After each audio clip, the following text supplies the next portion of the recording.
பயன்படுத்தி இன்னுமாய் ஆண்டுடைய சமூகத்தில் ஒரு 50% நம்ம டெக்னாலஜியை பயன்படுத்தினாலும் ஒரு 50% தேவனுடைய தயவும் பரிசுத்த ஆவியின் துணை இல்லாமல் கட்டாயம் நீங்கள் பேசியிருக்க முடியாது. ஆமென். ஆண்டவர் ஒவ்வொருவரையும் ஒருவேளை நம்ம அதிலேருந்து ரிசர்ச் பண்ணி தேடி எடுத்துன்னு வந்து நிறைய நம்ம பேசாமல் விட்டு போயிருப்போம். நம்ம ஆண்டு பேசவே நான் உங்களுக்கு ஒன்று சொல்கிறேன் பாருங்கள். நிறைய நேரத்தில் நம்ம பேசுகிறதுக்கான பிரயாசங்கள் நிறைய இருக்கும், நம்ம சொல்லணும்னு நிறைய ஆசைப்படுவோம். ஆனால் இங்கே நிற்கும் பொழுது ஆண்டவர் எதை பேச வைக்கிறோ அது மட்டும்தான் பேச முடியுமே. ஆமென். அதை நீங்கள் உணர்ந்திருப்பீங்க. இந்த 33 நாட்களில் என்னுடைய நிலைமைகளை நிச்சயம் நீங்கள் உணர்ந்திருப்பீர்கள் என்று ஆண்டவருக்குள்ளாய் நம்புகிறேன். நிறைய காரியங்களை உங்களோடு கூட பேசணும், உங்களை ஆசீர்வதிக்கணும், உங்களுக்கு மேன்மையான உபதேசங்களை கிருபையின் உபதேசங்களை போதிக்கணும். ஆண்டுடைய சமூகத்தில் ரொம்ப நாள் நான் பிரயாசப்பட்டிருக்கிறேன். ஆனால் என்னமோ ஆண்டுடைய சமூகத்தில் வந்து நிற்கும் பொழுது அவர் பேசுகிறத மாத்திரம்தான் பேச முடியும். நீங்கள் நிறைய கலெக்ட் பண்ணி கொண்டு வந்திருக்கலாம், ஆனால் இந்த இடத்துல நின்று பேசும்பொழுது ஆண்டவர் உங்களுக்கு சொல்லுகிறத மட்டும் நீங்கள் சொல்லுவீங்க. நீங்கள் உக்காந்த பிறகு அது ஞாபகம் வரும் உங்களுக்கு. அடடா இது முக்கியமானதாச்சு, இது சொல்லாமல் வந்துட்டு இருக்கிறோமே, சரி அடுத்த வாய்ப்பில் சொல்லிக்குவோம். அடுத்த வாய்ப்பில் கர்த்தர் தலைப்பையை மாற்றி போட்டுருவார். ஆமென். அதனால் எதை பேசணுமோ அதை நீங்கள் கர்த்தருடைய சமூகத்திலிருந்து மிக நேர்த்தியாய் இந்த 33 நாள் பேசினீர்கள். எங்களுக்கு ரொம்ப பிரயோஜனமாக இருந்தது. எல்லாருமே நல்ல ஒரு ஃபீட்பேக், அதாவது ஒரு நல்ல தகவல்கள் எல்லோரும் சொல்லும் பொழுது பிள்ளைகள் எல்லாரும் நல்லா பேசுகிறார்கள் என்று சொல்லி ஆண்டுடைய நாமத்தின் மகிமைக்காக சொல்லுகிறேன். நீங்கள் பெருமை பாராட்டி கொள்ளாதீர்கள். கர்த்தருடைய நாமம் மகிமைப்படணும். நீங்கள் ரொம்ப ஆண்டவர் உங்களை பயன்படுத்தி இருக்கிறார், அதுதான் உண்மை. நீங்கள் ஆண்டவர் உங்களை பயன்படுத்தினார், ரொம்ப அழகாக உங்களை கொண்டு கர்த்தர் பேசினார். இந்த கடைசி நாளும் 34வது நாளும் ஆண்டவர் உங்கள் மத்தியில் நிற்கும்படியான ஒரு வாய்ப்பை அடியனுக்கு கொடுத்ததுக்காக ஆண்டவரை நான் துதிக்கிறேன். இந்த கடைசி நாளினுடைய முடிவும் பரிசுத்த வாரத்தின் துவக்கமும் ஆண்டவர் எனக்காக வைத்திருக்கிறார். ஆகவே ஆண்டவரை துதிக்கிறேன். நீதியின் ஓக் மரம் என்று ஆண்டவர் இந்த கடைசி நாளிலே நம்மோடு கூட பேசுகிறார். இந்த ஆண்டிலே நம்ம கொடுத்திருக்கிறதான கருப்பொருள் சிலுவை மரமும் மனித வாழ்வும் என்கிற அடிப்படையில் நிறைவான ஒரு வார்த்தை நீதியின் ஓக் மரம் என்கிறதான மரத்தை குறித்து இந்த இடத்துல நம்ம தியானிக்கிறோம். அது ஏசாயா தீர்க்க தரிசன புஸ்தகம் 61ஆம் அதிகாரம் 1 நம்ம வாசிக்க கேட்போம். கர்த்தராகிய தேவனுடைய ஆவியானவர் என்மேல் இருக்கிறார், சிறுமைப்பட்டவர்களுக்கு சுவிசேஷத்தை அறிவிக்க கர்த்தர் என்னை அபிஷேகம் பண்ணினார். இருதயம் நொறுங்குண்டவர்களுக்கு காயம் கட்டுதலையும் சிறைப்பட்டவர்களுக்கு விடுதலையும் கட்டுண்டவர்களுக்கு கட்டவிழ்த்தலையும் கூறவும் கர்த்தருடைய அனுக்கிரக வருஷத்தையும் நம்முடைய தேவன் நீதியை சரிக்கட்டும் நாளையும் கூறவும் துயரப்பட்ட அனைவருக்கும் ஆறுதல் செய்யவும் சீயோனிலே துயரப்பட்டவர்களை சீர்படுத்தவும் அவர்களுக்கு சாம்பலுக்கு பதிலாக சிங்காரத்தையும் துயரத்துக்கு பதிலாக ஆனந்த தைலத்தையும் ஒடுங்கின ஆவிக்கு பதிலாக துதியின் உடையை கொடுக்கவும் அவர் என்னை அனுப்பினார். அவர்கள் கர்த்தர் தம்முடைய மகிமைக்கென்று நாட்டின நீதியின் விருட்சங்கள் எனப்படுவார்கள். நீதியின் விருட்சம் என்கிறது தான் இந்த இடத்துல நீதியின் ஹோக் ட்ரீ என்று சொல்லி அழைக்கப்படுகிறது. உண்மையை சொல்ல வேண்டும் என்றால் ஆண்டவர் என்னுடைய இறை அழைப்பிலே ஊழியத்துக்கென்று அழைக்கும் பொழுது கர்த்தர் எனக்கு கொடுத்த ஒரு தீர்க்க தரிசனமான வார்த்தை தான் இந்த 61:1. கர்த்தருடைய ஆவியானவர் என்மேல் இருக்கிறார், சிறுமைப்பட்டவர்களுக்கு சுவிசேஷம் அறிவிக்க கர்த்தர் என்னை அபிஷேகம் பண்ணினார். இருதயம் நொறுங்குண்டவர்களுக்கு காயம் கட்டுதலையும் சிறைப்பட்டவர்களுக்கு விடுதலையும் கட்டுண்டவர்களை கட்டவிழ்க்குதலையும் கர்த்தர் அதற்காக என்னை தெரிந்து கொண்டிருக்கிறார் என்பதை ஆண்டவர் தீர்க்க தரிசனமாய் இந்த வார்த்தைகளை என்னோடு கூட பேசினதினால் அவருடைய ஊழியத்திற்கு அழைக்கப்பட்டு இன்று வரைக்கும் அவர் எனக்கு கொடுத்த அந்த பாரம் சுவிசேஷ ஊழியத்தை நான் செய்து கொண்டிருக்கிறேன். ஆமென், ஹல்லேலூயா. இந்திய சுவிசேஷ திருச்சபையிலிருந்து அவருடைய சுவிசேஷ பணியை செய்வது ஒரு மிகப்பெரிய பாக்கியமாக, ஆசீர்வாதமாக நான் கருதுகிறேன். இந்த நாளிலும் கூட நீதியின் ஹோக் ட்ரீ என்று சொல்லப்படுகிறது. ஹோக் ட்ரீ என்பது நம்ம ஏற்கனவே தியானித்தது போல 600 வகைக்கும் மேற்பட்டதான மரங்கள் தான் இந்த ஹோக் ட்ரீனுடைய ஃபேமிலியில் வருது. அதில் கருவாலி மரம் வருது, நிறைய மரங்கள் அதில் சொல்லப்பட்டிருக்கிறது. இது ரொம்ப பெரிய அளவில் வளரக்கூடிய ஒரு மரம். ஹோக் ட்ரீ என்பது வந்து ஒரு பெரிய அளவில் ஒரு பெரிய சைஸ், மெகா சைஸ் சொல்லுவாங்க, பெரிய மரம். அது அந்த மரத்தின் நிழல் நல்ல ஒரு கிறிஸ்மஸ் ட்ரீ போல் உயர்ந்து வளரக்கூடிய ஒரு மரம், வான் நோக்கி உயர்ந்து வளரக்கூடிய மரம். அது நிறைய குளிர் பிரதேசங்களும் அனலும், அது குளிரிலும் வெப்பத்திலையும் தன்னை காத்து கொள்ளும்படியான ஒரு ஆழ்ந்த வேர் கொண்ட ஒரு மரமாக காணப்படுகிறது. இந்த இடத்துல நீதியின் ஓக் ட்ரீ, நீதியின் ஓக் மரம் என்பது யாரை குறிக்கிறது என்றால் நம் இரட்சகராக இயேசு கிறிஸ்துவை குறிக்கிறது. ஹல்லேலூயா. இது வந்து ஏசாயா தீர்க்கதரிசினால் உரைக்கப்பட்டதான ஒரு தீர்க்கதரிசன வசனம். இந்த வசனத்தை ஆண்டவர் ஊழியத்திற்கென்று அழைக்கப்படுகிறார். ஊழியத்துக்கென்று அழைக்கப்பட்டு 40 நாள் ஊழியத்துக்கு முன்பதாக 40 நாள் உபவாசிக்கிறார் இல்லைங்களா? உபவாசித்த பிறகு தான் எங்கே வராரு? ஊழியத்துக்கு வராரு. அப்போ உபவாசம் பண்ணி முடித்த உடனே ஒருத்தன் வந்து நிற்கிறான், பிசாசு வந்து நிற்கிறான். நம்ம எப்பவுமே எப்படி தான் 40 நாள் உபவாசமாக இருக்கிறோம். உபவாசம் முடிஞ்ச உடனே பிசாசு வந்து நிற்பான் உங்ககிட்ட, பிரச்சனை பண்ணுறதுக்கு, கறி வாங்கினத்துக்கு பிரச்சனை, மீன் வாங்கிறதுக்கு பிரச்சனை, போராட்டம் தான். பசி அந்த நேரத்தில் தான். ஈஸ்டர் முடிஞ்ச உடனே நம்மளுக்கு பிரச்சனை ஸ்டார்ட் ஆகிடும். ஆராதனை முடிஞ்சு போன உடனே சிக்கனா பீஃபா, ஒரே பிரச்சனை தான். ஆண்டவர் 40 நாள் முடிச்சுட்டு வராரு. வந்த உடனே அவன் வந்து நிற்கிறான். அந்த சோதனைக்காரன் வந்து நின்ன உடனே அவன் கேட்குறான் ஆண்டவர் இடத்துல, நீங்கள் ரொம்ப பசியாக இருப்பீங்கன்னு நினைக்கிறேன், நீங்கள் தான் தேவனுடைய குமாரனாச்சே, நீங்கள் நினச்சா என்ன பண்ணலாம், இந்த கல்லெல்லாம் அப்பமாக்கி சாப்பிடலாம். இவர் வந்து நம்மளுக்கு ஆலோசனை கொடுப்பார். பிசாஸ் கொடுக்குற ஐடியா சில நேரத்தில் நல்லாயிருக்கும். அதனால் பசி நேரத்துக்கு நமக்கு நல்லா தோணுங்க, அது நல்லா இருக்கும். ஆமாம், கரெக்டு தான். இல்லை, ஆண்டவர் நினச்சா அதை கல்லுங்களை அப்பமாக்கி சாப்பிட்டுலாமே. அவர் பசி இருக்கும். 40 நாள் உபவாசம் வனாந்திரத்துலேருந்து வந்திருக்கிறாரு. அவன் சொல்கிறது அவ்வளோ இனிமையாக இருக்கும். அவன் சொல்கிறது என்றைக்குமே வந்து நம்மளுக்கு அகென்ஸ்டாக இருக்கிற மாதிரி தெரியாது. ஆனால் என்ன விஷயம்னு பார்த்தீங்கன்னா, ரகசியம் என்னன்னா, இவன்னா சொல்கிறது நான் கல்லுகளை அப்பமாக்கி சாப்பிட்றேன்னு கர்த்தர் சாப்பிட்டுருந்தாருன்னா அவனுக்கு கீழ்ப்படுகிற மாதிரி. அது அவனுக்கு நான் கீழ்ப்படுது. அவர் என்றைக்குமே வந்து ஸ்ட்ரைட் ஃபார்வர்ட், ஆண்டடே போட அப்பால போட சாத்தானேன்ட்டார். ஒரே வார்த்தை அவன் சொல்கிறான். இங்கே உயர்ந்த இடத்துல கொண்டு போய் நிற்க வைக்கிறான். எங்கே நிற்க வைக்கிறான்? உங்களை சில பேர் எங்கே கொண்டு போய் நிற்க வைப்பாங்க? உங்களை உயர்ந்த இடத்துல வச்சுக்கிறேங்க இதயத்தில் அப்படின்வாங்க. சாராக இருங்க,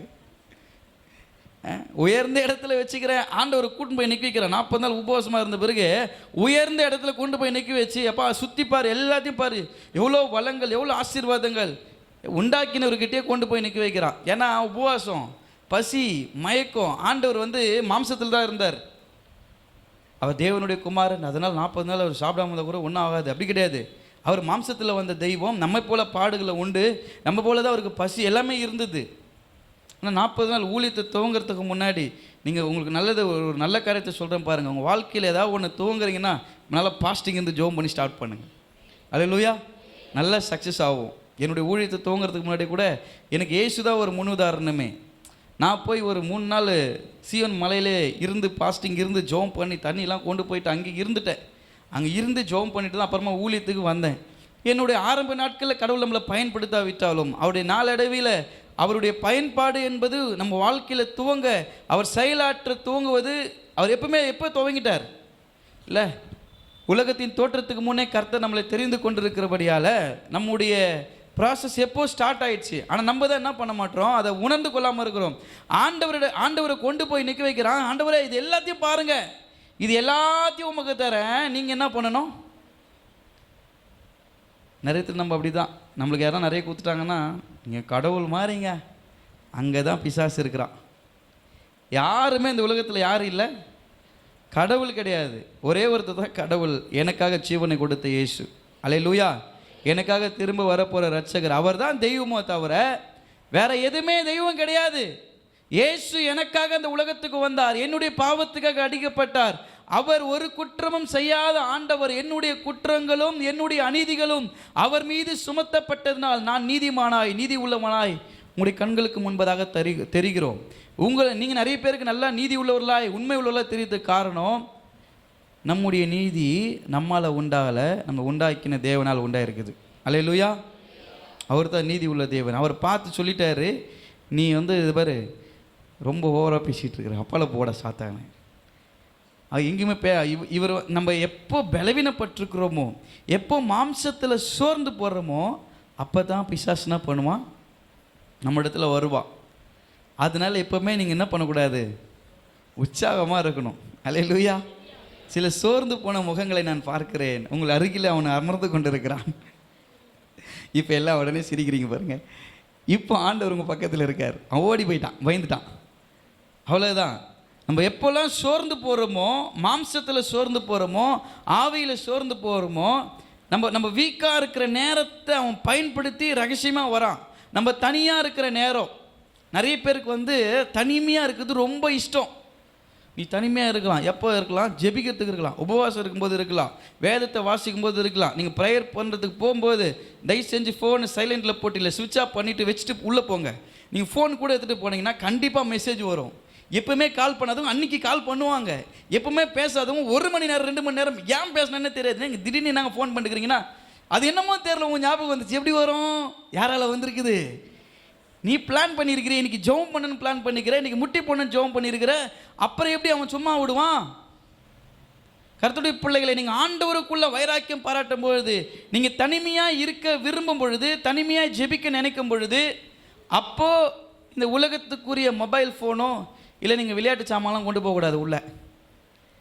இல்லை உள்ளே கொண்டு போய் வீடியோ கேம் வச்சுக்கிட்டு, இல்லை வேறு ஏதாவது இந்த இப்படி உருட்டுறது டைம் பாஸ் கொஞ்சம் இல்லை ஜபம் பண்ணுற நேரத்தில் ஏதாவது சோர்ந்து போயிட்டுனா விளையாடுறதுக்கு எதுவும் எடுத்துன்னு போகக்கூடாது. முடிஞ்சால் ஒரு வாட்டர் பாட்டில் தண்ணி எடுத்துகிட்டு போங்க, உக்காந்துட்டு ஜோம் பண்ணுங்கள், ஃபோனை வெளியே வச்சுட்டு போயிடுங்க. உள்ளே ஃபோன் கொண்டு போயிட்டேன்னா அவனுடைய ஆளுகை தான். நம்மளால் ஜெபிக்க முடியாது, ஜெபிக்க விட மாட்டான். புது ஆளுங்கெல்லாம் கால் பண்ணுவாங்க. ஒரு முறை எடுத்துன்னு போயிட்டேன், கரெக்டாக விஜயம்மா ஃபோன் பண்ணிட்டாங்க. அமிர்தராஜ் அம்மா எனக்கு அப்போ தான் புதுசு, எனக்கு தெரியல. நான் பேசுறதுக்கு ஆரம்பித்தேன். பாவம் அந்த அம்மா மனசுக்குள்ள இருக்கிற கஷ்டம்லாம் சொல்லுது. 4 வருஷம் 5 வருஷம் 10 வருஷம் கதைலாம் சொல்கிறாங்க, அமிர்தராஜா கதைலாம் சொல்கிறாங்க. அன்றைக்கி ஒரு விஷயத்தை புரிஞ்சுக்கினேன், நம்ம உள்ளே போகும்போது என்ன பண்ணக்கூடாது, ஃபோன் கொண்டு போகக்கூடாது அப்படின்றத முடிவு பண்ணிட்டேன். நம்ம கொண்டு போனாலும் கூட ஒன்று ஸ்விட்ச் ஆஃப் பண்ணி சார்ஜ் போட்டுருங்க, இல்லை சைலண்டில் போட்டு ஆஃப் பண்ணி போட்டுருங்க, அவ்வளோதான். அது நம்ம ஜபத்துக்கு இடையூறாக என்றைக்குமே என்ன பண்ணக்கூடாது, இருக்கக்கூடாது. ஆகவே உங்களுக்கு நான் சொல்கிறேன், இவன் நம்ம தனிமையே அவன் என்ன பண்ணுறான், பயன்படுத்திக்கிறான். இயேசு கிறிஸ்து பாருங்க, ஒரு மாம்சத்தில் ஒரு வேளை சோர்ந்து போயிருக்கலாம், ஆனால் ஊழியத்தை துவங்குவதற்காகத்தான் பிதாவினிடத்தில் தேவனுடைய சித்தத்துக்காக 40 நாள் உபவாசித்து ஜெபித்து அங்கிருந்து வந்திருக்கிறாரு. சோதனை பண்ணுறதுக்குன்னே அவன் வர்றான். நீங்கள் நல்லா ஜெபிக்கும் பொழுது தான், நல்லா உபவாசிக்கும் பொழுது தான் உங்களுடைய தனிமையை தான் அவன் பயன்படுத்திக்குவான். நீங்கள் தனிமையாக இருக்கும்போது தான் தவறான சிந்தனைகள் வரும். தனிமையாக இருக்கும்போது தான் ஏவாளை சந்தித்தான். தனிமையாக இருக்கும்போது தான் தாவீது ஒப்பரிகை மேலே என்ன பண்ணான், உலாத்தின்னு. அது பெரிய பிரச்சனையாக மாறி போச்சு. தனிமையாக இருக்கும்போது தான் தெளிலால் வந்தா. நம்ம தனிமையாக இருக்கும் பொழுது தான் சில நேரங்களில் நீங்கள் ஆண்டவரோடு கூட இருந்தீங்கன்னா அவனுக்கு இடம் கிடையாது. நம்ம தனிமையாக இருக்க விரும்புகிறோம், இவனை கொஞ்சம் சும்மா விடுமா, என்னை தனியாக இருக்க விடுங்க. நிறைய பிள்ளைங்க இப்போ ஆசைப்படுறது feel alone. Mummy I feel alone, daddy I feel alone, என்னை தனியாக விடுங்கம்மா கொஞ்ச நேரம். எங்களுக்கெல்லாம் தனியாக விடுதுன்னு தெரியாது.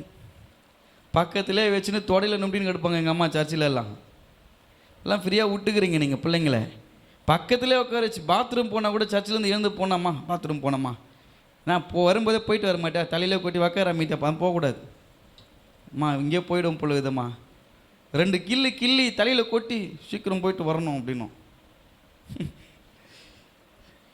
தனிமையாக எங்கேயுமே என்னை தனியாக அமிச்சதே கிடையாது. இது அப்படி வளர்க்குறாங்களே இவங்கள அப்படின்னாங்க. உண்மைதான், அப்படி வளர்த்ததுனால தான் இப்படியாவது நிற்கிறேன்.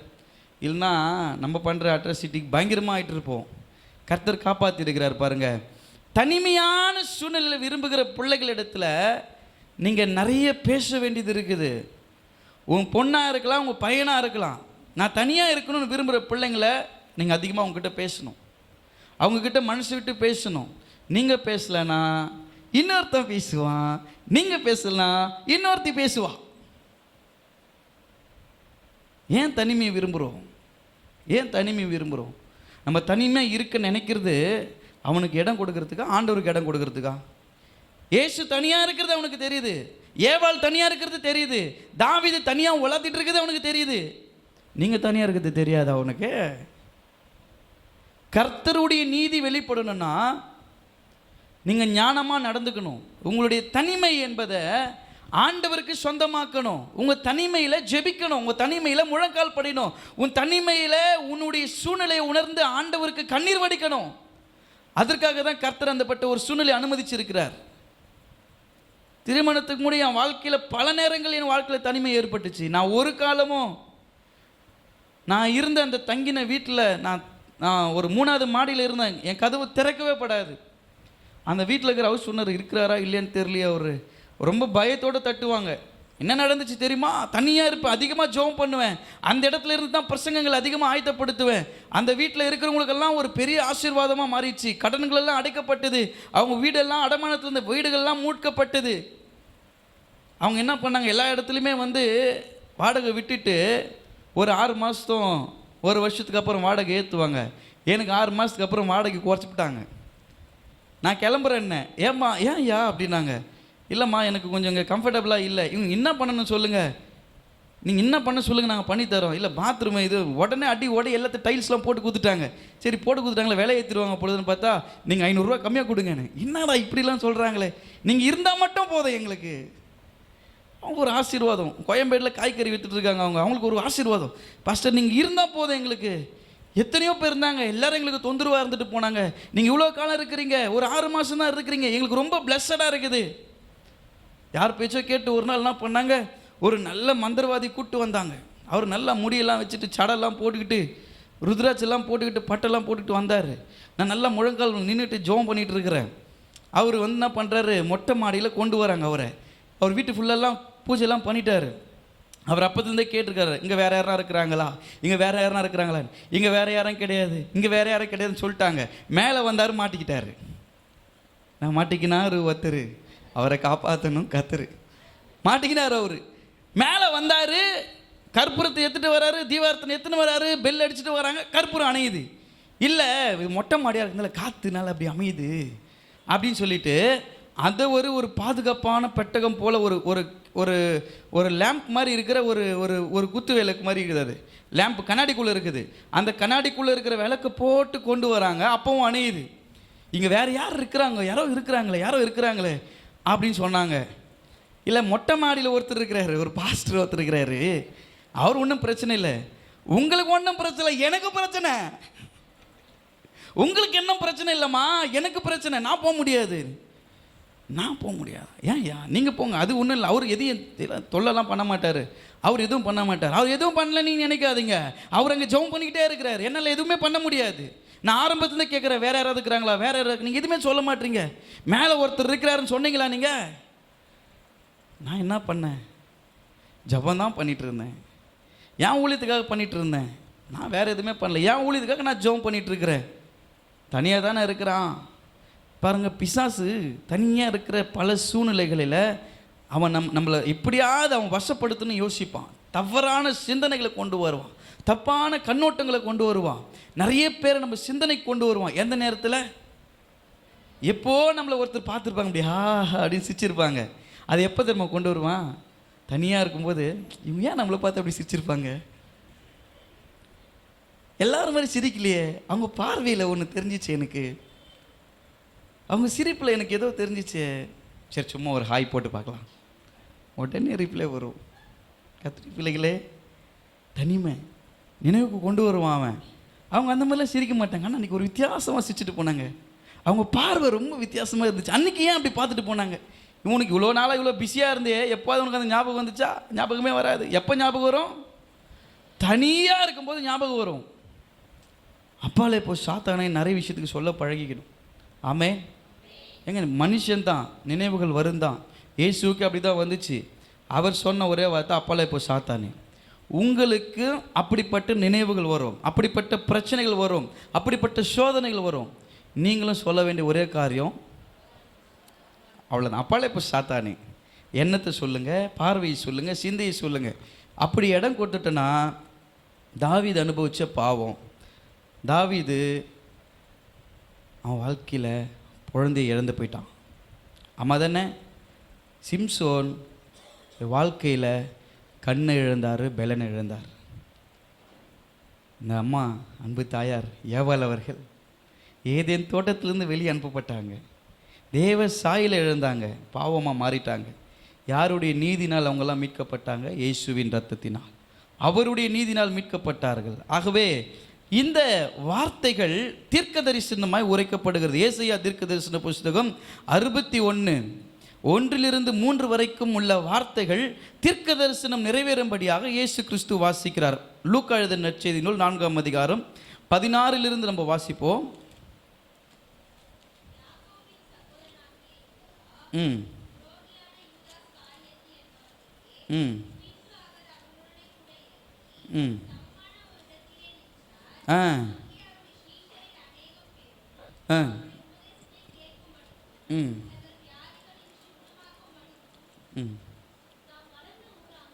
தம் வளர்ந்த ஊராகிய நாசரேத்துக்கு அவர் வந்து தம்முடைய வழக்கத்தின்படியே ஓய்வு நாளில் ஜெப ஆலயத்திலே பிரவேசித்து, இதுதான் விஷயமே, வாசிக்க எழுந்து நின்றார். அப்பொழுது ஏசாயா தீர்க்கதரிசியின் புஸ்தகம் அவரிடத்தில் கொடுக்கப்பட்டது. அவர் புஸ்தகத்தை விரித்த பொழுது கர்த்தருடைய ஆவியானவர் என்மேல் இருக்கிறார், தரித்திரருக்கு சுவிசேஷத்தை பிரசங்கிக்கும்படி என் அபிஷேகம் பண்ணினார், இருதயம் நறுங்குண்டவர்களை குணமாக்கவும், சிறைப்பட்டவர்களுக்கு விடுதலையும், குருடருக்கு பார்வையும் பிரஸ்தீபப்படுத்தவும், நொறுங்குண்டவர்களை விடுதலையாக்கவும், கர்த்தருடைய அனுக்கிரக வருஷத்தை பிரசித்தப்படுத்தவும் என்னை அனுப்பினார் என்று எழுதியிருக்கிற இடத்தை அவர் கண்டு வாசித்து புஸ்தகத்தை சுருட்டி பணிவிடைக்காரனிடத்தில் கொடுத்து உட்கார்ந்தார்.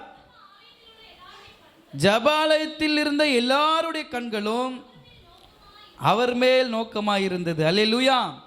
இது ஏசாயா தீர்க்கதரிசியினால் ஏசாயா 61ஆம் அதிகாரம் 1-3 வரையிலான வசனங்கள் ஏசாயாவால் தீர்க்கதரிசனமாய் சொல்லப்பட்டது.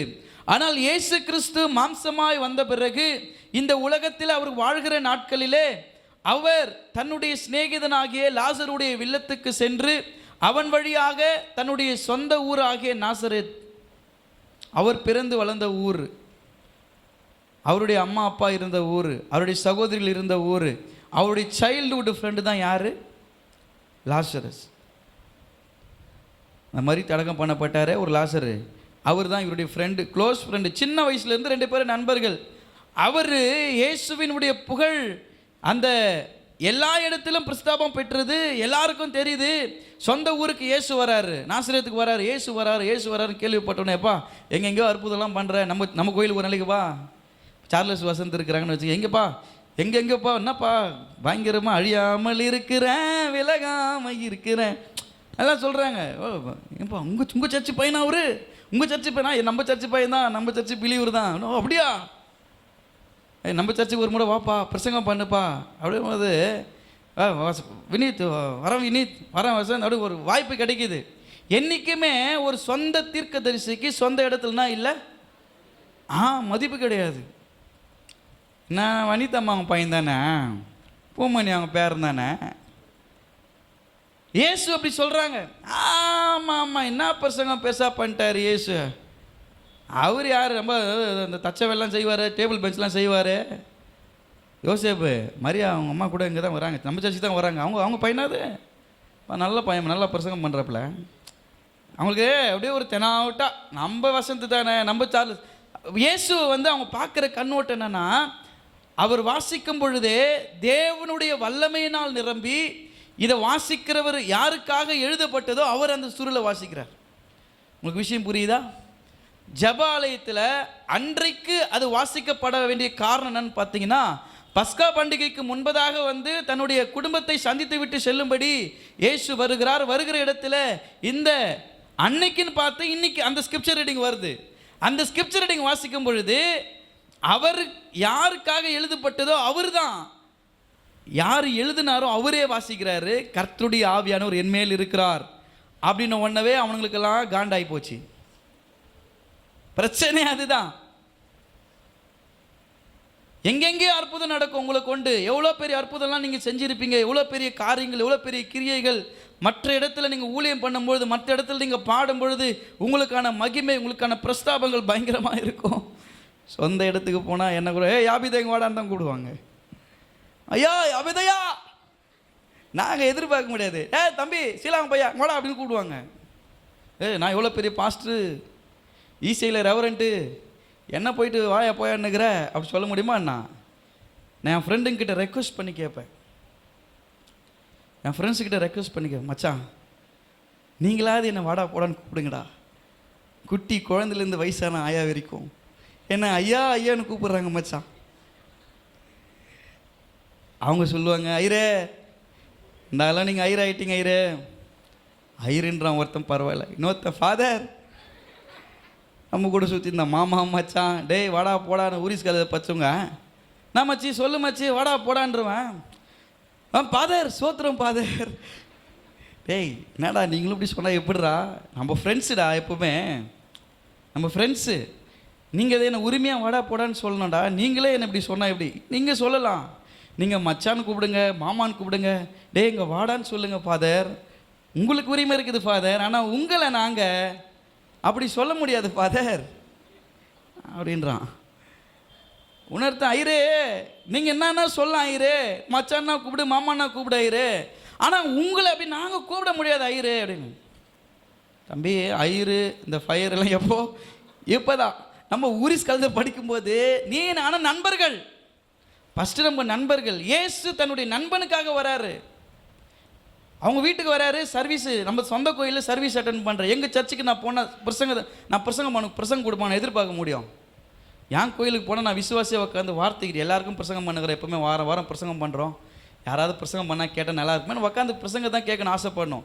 என் சர்ச்சுக்கு போனால் நான் எவ்வளோ பேர் ரெவரண்ட்டு என்னை கூப்பிட்டு அந்த ராஜா சேரில் உட்கார வைக்கணும். நான் எங்கள் சர்ச்சில் ராஜா சேரில் உட்காரது கிடையாது.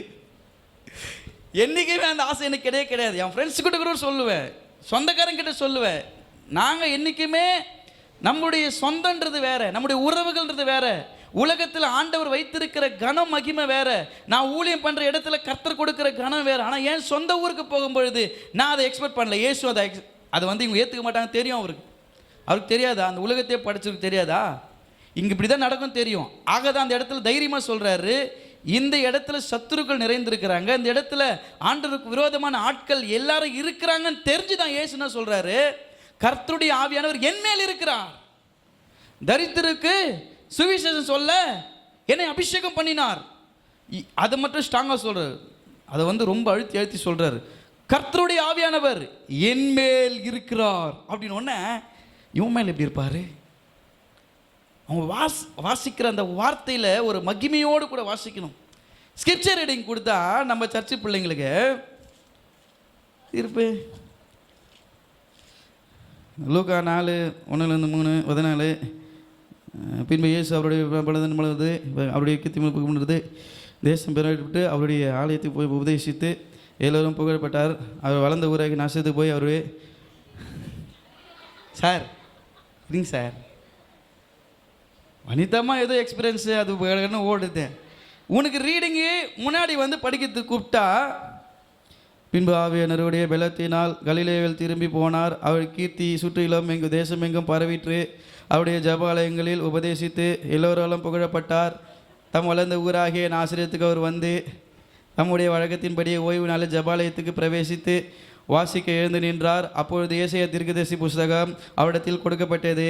அவர் புஸ்தகத்தை விரித்து, கர்த்தருடைய ஆவியானவர் என் மேல் இருக்கிறார்.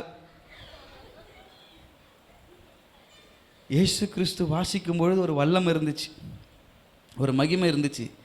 ஸ்கிரிப்சர் ரீடிங்க்குன்னு ஒரு ஸ்டைலை நீங்கள் உருவாக்கணும். ஸ்கூலில் புக்கு படிக்கிற மாதிரிலாம் படிக்கக்கூடாது. தம்பி தங்கச்சி, ஸ்கூலில் புக்கு படிக்கிற கதை கிடையாது. அந்த சத்தியத்தை உணர்ந்து ஞாயிற்றுக்கிழமையில் நடக்கிற ஆராதனைகளில் நல்லா அழுத்தம் திருத்தமாக வாசிக்கக்கூடிய ஒரு இடத்துல கொடுக்கணும். இயேசு வாசிக்கும் போதே ஒரு கலக்கம் உண்டாச்சு இல்லை? அப்படி கலங்கணும் எல்லாம். கர்த்தருடைய ஆவியானவர் என் மேல் இருக்கிறார்னும் போதே ஐயோ இன்னைக்கு என்ன பிரசங்கம் தெரியலையேன்னு பயப்படணும். இப்படி ரீடிங் வாசிச்சா, கர்த்தருடைய ஆவியானவர் என் மேல் இருக்கிறார், அவர் சுவிசேஷத்தை பண்ணி பிரசங்கம் பண்ணி அவர் அபிஷேகம் பண்ணினார், இதை நொறுங்குண்டவர்களை குணமாக்கவும் சிறைப்பட்டவர்களை விடுதலையாக்கும் அப்படி அப்படி ரீடிங் வச்சாங்கன்னா இன்றைக்கி என்ன பிரசங்கன்னே தெரியல, ஒரே குழப்பமாகுதே. என்ன பிரசங்கம் பண்ண போகிறார் பாஸ்டர்? ரீடிங்கே ஒன்றும் புரியலையே, என்ன இப்படியெல்லாம் வாசிக்கிறாங்களே. நம்ம கோயிலுக்குன்னு ஒரு தரம் இருக்குது இல்லை? ரீடிங் இங்கே இயேசு வாசிச்சார் பாருங்க, அவர் வாசிக்கிறதுலே அப்படியே செத்து போயிட்டானுங்க எல்லாரும். சத்துருக்கெல்லாம் வெக்கப்பட்டு போனானுங்க. யாருங்க நல்லா படிக்கிறவங்க சொல்லுங்கள்? நீங்கள் திக்கிறது திணறதெல்லாம் பிரச்சனையே கிடையாது. முருகலையை அழகாக சொன்னார், நம்ம கோயில் நம்ம தப்பு பண்ணாலும் கற்றுக்கினாலும் எங்கே தான் பண்ண முடியும்? நம்ம ஸ்கூல் இது, இந்த ஷெட்டு மெக்கானிக் ஷெட்டில் தான் உங்களுக்கு உருவாக்க முடியும். ஆமாவா இல்லையா? எங்கே படிக்கிறீங்க? கதை நம்ம பிள்ளை தானே, படிச்சுட்டு போ. அழுத்தம் திருத்தமாக படிக்கணும். ரீடிங்ன்றது நிறுத்தி நிதானமாக படிக்கணும். சங்கீதம் வாசிக்கிறார்ல, யோசிச்சு பாருங்கள், என்ன பாஸ்டர் ரொம்ப ஸ்லோவாக வாசிக்கிறாரு, படிக்க தெரியாது. அப்படி கிடையாது. படிக்க தெரியாதுன்றது படிக்க தெரியலன்றது தாண்டி ஒரு வசனத்தை வாசிக்கும் பொழுது அழுத்தம் திருத்தமாக புல் ஸ்டாப் இருக்குது, கம்மா இருக்குது. ஸ்கூலில் அதெல்லாம் சொல்லி கொடுத்துருக்குறாங்களா? புல் ஸ்டாப் இருக்கிற இடத்துல கம்மா இருக்கிற இடத்துல எப்படி படிக்கணும்னு நம்மளுக்கு சொல்லி கொடுத்துருப்பாங்க. அச்சு தள்ளுன்னு போகக்கூடாது. அப்படியே ரீடிங்கு முடிச்சுட்டு போய் உக்காந்து சாமி அப்படின்லாம் படிக்கக்கூடாது. ரீடிங் ஏசு படித்தார் பாருங்கள், படித்த உடனே எல்லாத்துக்குள்ளே கலகம் வந்துச்சு. அவர் படிக்கிறது தான் அவருன்றது எல்லாம் உணர்ந்தாங்க. அந்த அளவுக்கு படித்தார். நீங்கள் ரீடிங் படிக்கும்பொழுது ஒரு பயம் வரணும். ஈஸி அரும்பாக்க சர்ச்சில் ரமேஷ் அண்ணன் ஒருத்தர் இருப்பார், எனக்கு தெரிஞ்சு. அவர் தான் எப்பவுமே வாரம் 1ஆம் தேதி ஃபஸ்ட்டு வீக்கில் இந்த மிஷினரிகளுடைய வாழ்க்கை வரலாறு வாசிப்பார். நான் அந்த இடத்துக்கு கம்யூனிட்டி அசஸ் பண்ணுறதுக்கு போவேன். உக்காந்து அவர் வாசிக்கிறத கேட்பேன் பாருங்கள். அந்த மிஷினரிகளை பற்றி படிக்கும்போதே என் கண்ணில் கண்ணீர் வரும். அப்படி அப்படி படிப்பார். அதை அவர் ரீடிங் கொடுத்தாங்கன்னா கூட அந்த ரீடிங் அப்படி உணர்ந்து படிப்பாங்க. ஸ்கிரிப்சர் ரீடிங் வார்த்தைகளை. இந்த வார்த்தைகள் அவ்வளோ முக்கியத்துவம் வாய்ந்தது. இயேசு இதை வாசிக்கும் பொழுது அங்கிருந்த யூதர்களுக்குள்ளாய் ஒரு கலக்கம் உண்டானது. அவர்தான் இவரோ? இவ்வளோ உறுதியாக இதை வாசிக்கிறாரு.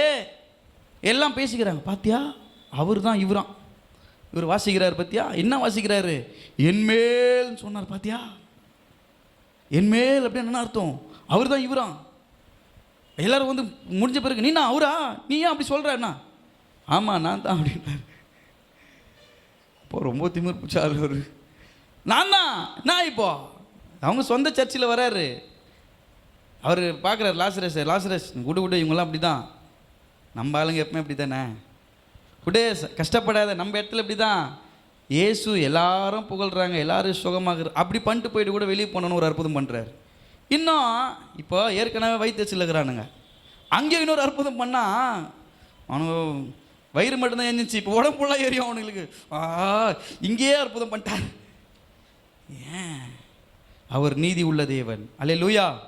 இந்த இடத்துல இயேசு கிறிஸ்து தீர்க்கதரிசனமாக உரைக்கப்பட்ட அந்த ஏசாயா தீர்க்கதரிசன புஸ்தகத்தை இந்த இடத்துல அவரே வாசிக்கிறாரு. லூக்கா எழுதின நற்செய்தி 4ஆம் அதிகாரத்தில் அவரே வாசிக்கிறாரு. அந்த வார்த்தைக்கு மகிமை உள்ளவராய், அந்த வார்த்தைக்கு உரியவராய் அவர் வாசிக்கும் பொழுது தேவனுடைய நீதி அங்கே எண்ணப்படுகிறது. அவர் சிலுவைக்கு போவதற்கு தன்னை ஆயத்தமாக்கி கொண்டிருக்கிறார். இந்த ரீடிங் அவர் வாசிக்கும் பொழுது பிதாவினுடைய சித்தத்தை நினைவு கூர்ந்து வாசிக்கிறார். அவர் எதற்காக இந்த உலகத்துக்கு வந்தார் என்ற பர்பஸை நினைச்சு அதை வாசிக்கிறார். தேவனுடைய சித்தம் நிறைவேறப் போகிறது, அதற்கு நான் எப்பொழுதும் ஆயத்தம் உள்ளவராக இருக்க வேண்டும் என்பதை உணர்ந்து தான் கர்த்தருடைய ஆவியானவர் என் மேல் இருக்கிறார், தரிசனருக்கு சுவிசேஷம் சொல்ல என்னை அபிஷேகம் பண்ணியிருக்கிறார் என்பதை இயேசு தன்னுடைய ஆவியில உணர்ந்து தேவ சித்தத்தோடு கூட அந்த வார்த்தையை வாசிக்கிறார். அவர் கல்வாரி சிலுவையிலே மரிப்பது அவருக்கு நீதியாக எண்ணப்பட்டது. ரோமர் 5ஆம் அதிகாரம் 18-19 வசனங்கள் வாசிப்போம்.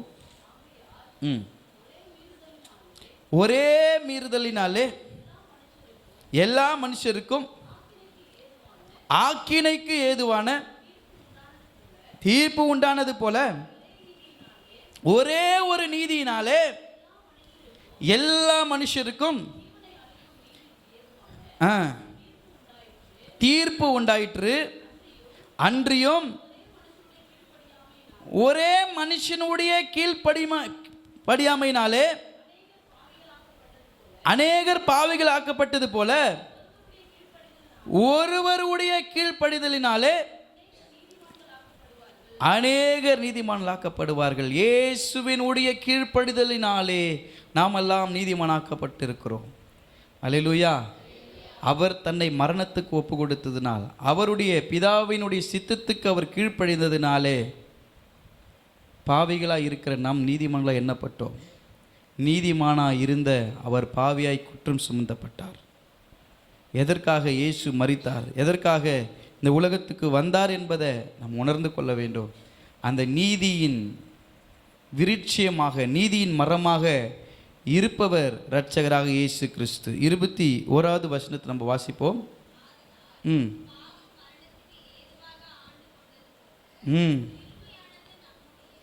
கிருபையானது நம்முடைய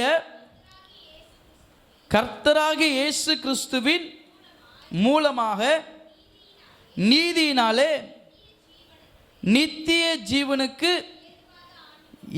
ஏதுவாக ஆண்டு கொண்டது. நித்திய ஜீவனுக்கு ஏதுவாக அவருடைய நீதி நம்மை ஆண்டு கொண்டது. இந்த உலகத்தில் இருக்கிற மனுஷர்களுடைய நீதி வேற, ஆண்டவருடைய நீதி வேற.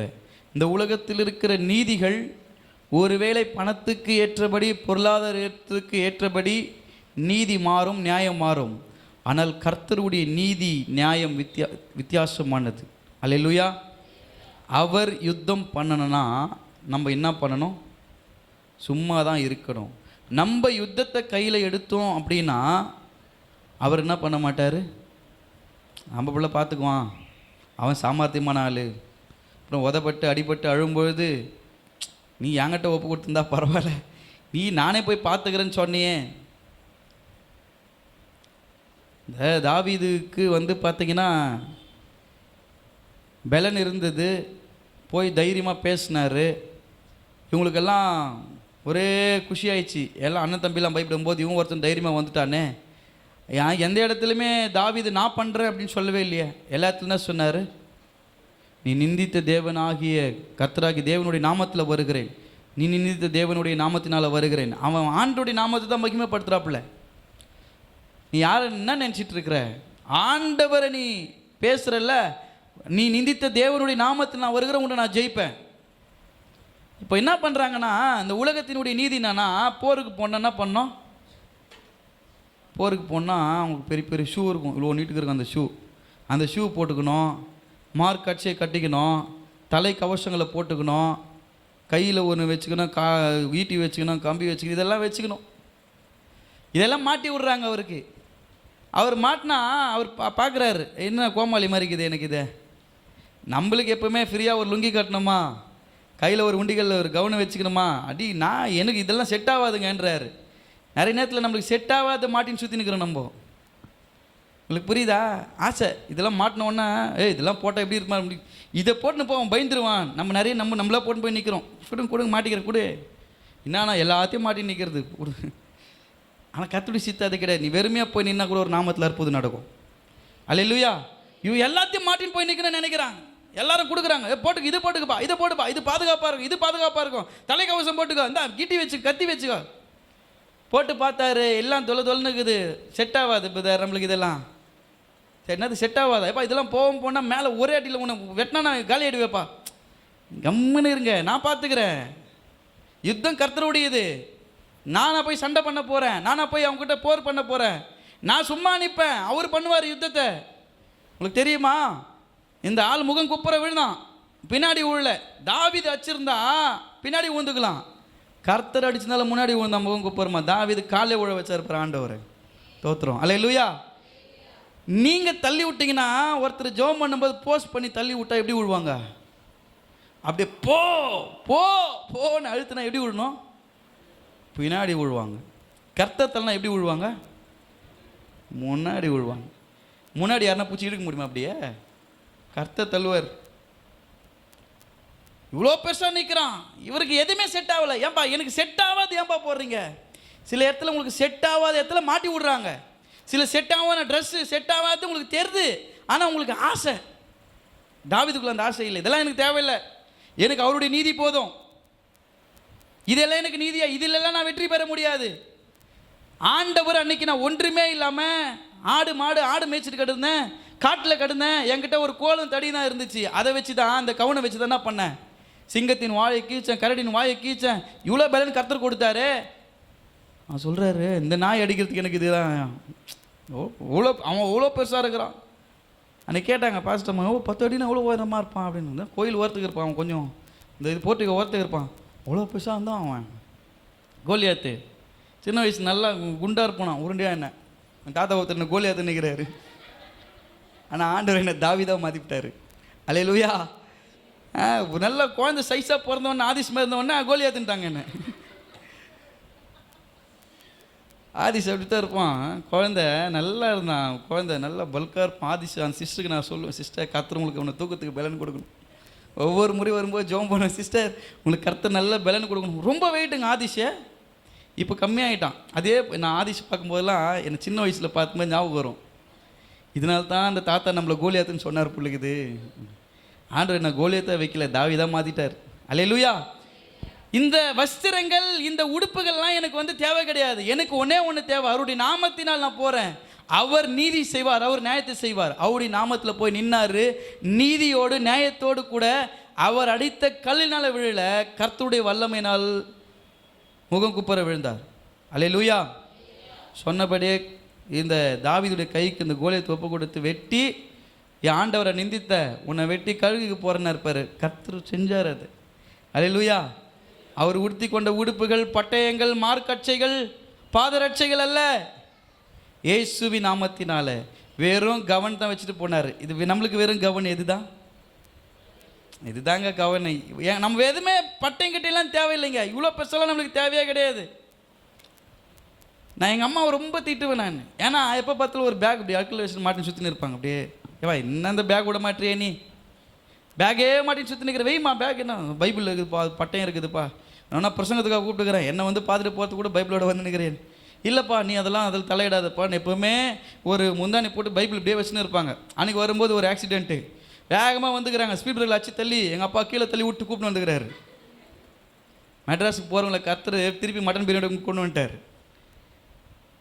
அம்மா செத்துட்டேன்ப்பான்னு நினச்சேன்ப்பா, ஃபோன் பண்ணி ஒரே ஆளேப்பா, அப்பா என்ன கீழே தள்ளிட்டாருப்பா, ஸ்பீட் பிரேக்கில் தூக்கி விட்டாருப்பாரு, கீழே விழுந்துட்டேன், என்னால் முடியல, எல்லாரும் அவ்வளோதான் முடிஞ்சிச்சுன்னு நினைச்சாங்க. ஒரு லாரி வந்திருந்தா கூட என் கதை முடிஞ்சுது, நான் இப்படியே விழுந்தேன்ப்பா, வயிறுலாம் அடிச்சுன்னு போயிடுச்சு, என் கதை முடிஞ்சிச்சுன்னு நினச்சேன்ப்பா. ஆனால் இந்த கவனை என் பேக்கெட்டில் வச்சுருந்தேன்ப்பா, இந்த பைபிள் பேக்கை தான்ப்பா தேஞ்சிச்சு, எனக்கு ஒரே ஒரு அடி இல்லைப்பா, பைபிள் என்னை காப்பாற்றிச்சுப்பா. இப்போ தான் புரிஞ்சிச்சு இந்த அம்மா ஏன் பேக்கோடு சுற்றுது. பாதுகாப்புங்க, பைபிளோடு போங்க எங்கே போனாலும். ஒரு நாள் மறந்துட்டு போயிட்டேன். எங்கே போகிறீங்க? ஊழியத்துக்கு போகிறோமா? எங்கள் பைபிள் எங்கே? பைபிள் உள்ளே இருக்குது, பேக் ஃபோன்லேயே இருக்குது. பைபிளோடு போங்க. என் பைபிள் நான் எங்கேயுமே விட்டு போனதே கிடையாது, என் வேதத்தை நான் விட்டு போனதே கிடையாது. நம்மளுக்கு சோறு போகிறது இது தான், வாழ்க்கை குத்துட்டே இது தான், இந்த கவன் தான். நான் உடுத்தி கொள்ளுகிற உடுப்போ பாதரட்சியோ எனக்கு ரட்சிப்பு கொடுக்கல, அது எனக்கு நீதி அல்ல. இயேசு கிறிஸ்து எனக்கு நீதியாய் கொடுத்த வார்த்தைகள் இடத்துல உண்டு. இந்த வார்த்தை கொண்டு எப்படியாப்பட்ட சத்துரு, எப்படியாப்பட்ட மனிதர்களை கொடுத்த கர்த்தர் நான் வெல்லத்துக்கு எனக்கு கிருபை பாராடுவார். அல்லேலூயா. நீங்கள் எவ்வளோ பெரிய ஆட்களையும் வெல்லணும் அப்படின்னா உங்களிடத்தில் இருக்கிற கவன் இந்த வார்த்தைகள் தானே தவிர உங்களுடைய பலத்தினால் எந்த மனிதர்களையும் ஜெயிக்கணும்னு நினைக்காதீங்க. உங்களுக்கு இருக்கிற பலத்தினால, உங்களுக்கு இருக்கிற பணத்தினால, உங்களுக்கு இருக்கிற தலைக்கட்டு பங்காளிகள். எங்களுடைய பங்காளி எங்கள் தலைக்கட்டு எவ்வளோ பெருசு தெரியுமானா, உனக்கு தெரியாது எங்கள் தலைக்கட்டு எவ்வளோ பெருசுன்னு. ஆண்டவருடைய தலைக்கட்டாக இருங்க. ஊரில் இருக்கிற தலைக்கட்டு பங்காளி தலைக்கட்டுலாம் வச்சுக்கினா என்றைக்கா ஒரு பங்காளி தலைக்கட்டுலாம் காலை வாரிட்டு போயிடும்.